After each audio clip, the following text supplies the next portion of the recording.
Oh, hey, I didn't see y'all there.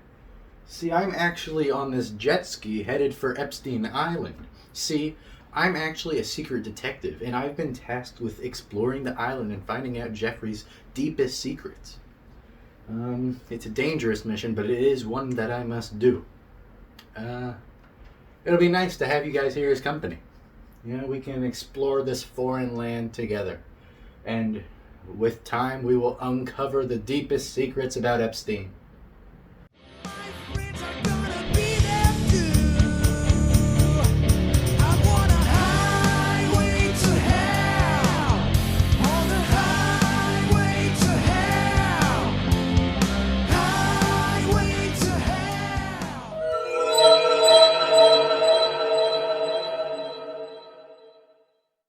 From what I've gathered, it looks like originally he was just a financer. So it's kind of crazy that that led to what he is now. But yeah, his professional career started as being a teacher in Downton School. They actually hired him without a degree, so that was kind of dumb on their part. He was dismissed from the school in 1976. I wonder why. And he entered the banking and finance sector for Bear Stearns. I don't know if I actually pronounced that right or not. But after that, he did start his own firm, and he ended up giving tax and estate to billionaires. So that's probably why he's so rich now. He kind of formed this elite social circle of people who were like really powerful, and so that kind of just gave him his power. Um, he did not deserve it, of course, because of what he's done, but you know. And of course, there's more than this, and we're going to discover that today. So let's get cracking. Oh, is this an Epstein file? This is important. This might give us the information that we need. We better read it because our time is short. Wow, there's a lot of stuff in here. Well, let's just start at the beginning. It seems like he presented a false image of himself. He made himself seem like he was elite, intellectual, and a visionary. Apparently, in his interview with Steve Bannon, he said, "I'm in a privileged position to have some of the world's smartest people come to my house and tell me what they think." Well, I can see why that would be the case. He was surrounded by very powerful people, and I'm sure some of them were smart. But he goes on to say later in it that he knows very few things. And you can take that many ways. You might take that as him calling himself dumb, but if you look into it further, he might be saying that what he does know is unique. And given the context of who he is, that doesn't sound like a good thing at all. He also says, "I would have called 20 people in response to something that Steve Bannon said."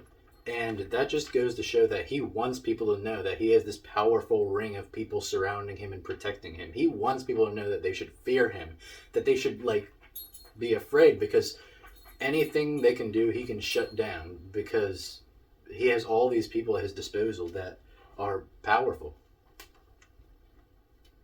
Apparently, in the actual Epstein files, it said the indictment alleged that between 2002 through 2005, Epstein sexually exploited and abused dozens of underage girls.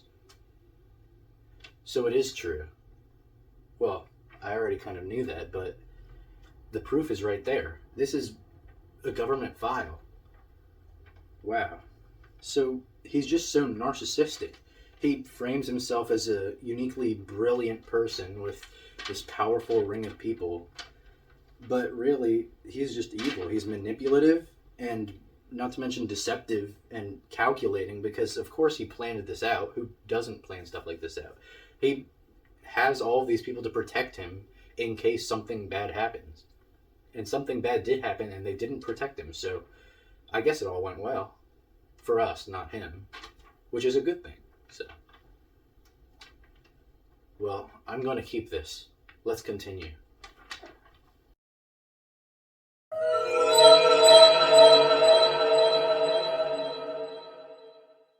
We really need to get off of this island. It's pretty unsafe. Let's just go back home and discuss everything further back there.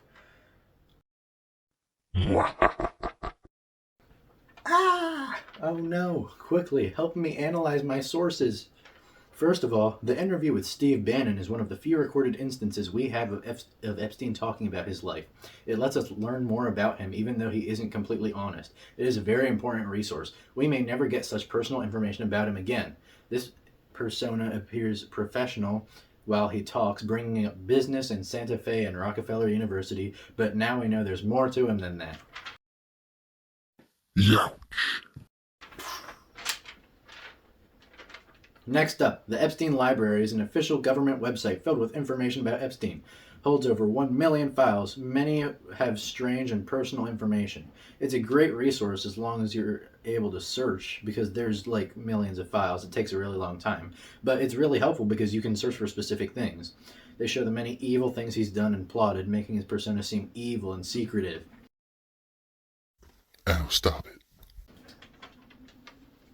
The analysis of Epstein's body language video is made by someone who knows a lot about body language. He uses it to find out what Epstein is really thinking in his interviews, and he points out things like Epstein's slow blinking, which indicates that he is a psychopath. He also points out that he flexes his steepling, showing a lack of confidence. It shows what Epstein really cares for and what he doesn't. It reveals his secrecy.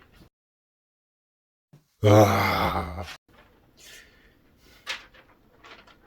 And did you know that CBS News has an entire section of articles dedicated to Epstein? That says a lot about the guy. There's been a lot of stuff coming out about him, and you can learn more about the more important things, and like it just, creates a TLDR within their articles. You can just read really quickly about some of the more important things that are, well, going viral apparently. You have defeated me.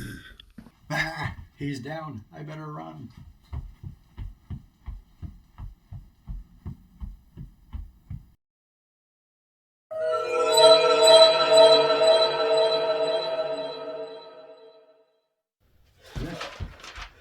Boss, I escaped the island. I got the files. They're all right here.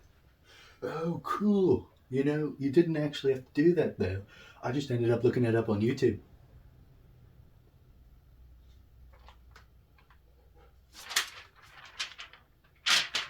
Have you no consideration for people?